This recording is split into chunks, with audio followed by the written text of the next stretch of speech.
Hello belle âme!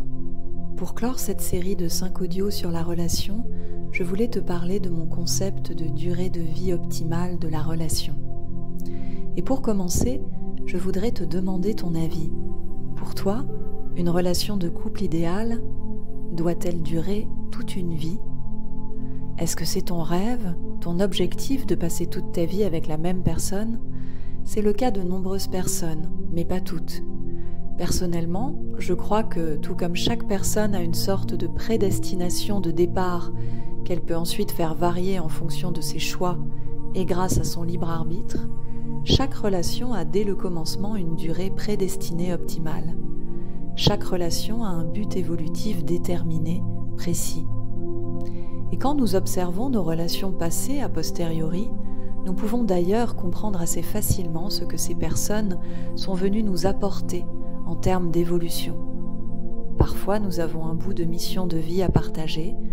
Parfois, nous avons à nous reconnecter à notre féminin sacré ou notre masculin sacré grâce au soutien de l'autre et à son miroir. Parfois, nous devons guérir une blessure précise avec lui et parfois, l'autre est là pour nous permettre d'apprendre la confiance en l'autre ou au contraire pour apprendre à dire non fermement. L'autre nous apprend à nous positionner, à reprendre notre souveraineté et notre pouvoir personnel.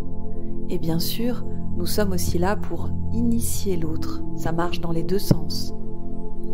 Pour moi, la durée optimale de cette initiation peut durer de quelques heures à toute une vie. Il n'y a aucune culpabilité à avoir quand la relation se termine, surtout quand nous sentons que tout ce qui devait être fait, vu et compris l'a été. Et que nous avons fait de notre mieux, ce qui est toujours le cas, même si nous n'en avons pas forcément l'impression pendant cette relation.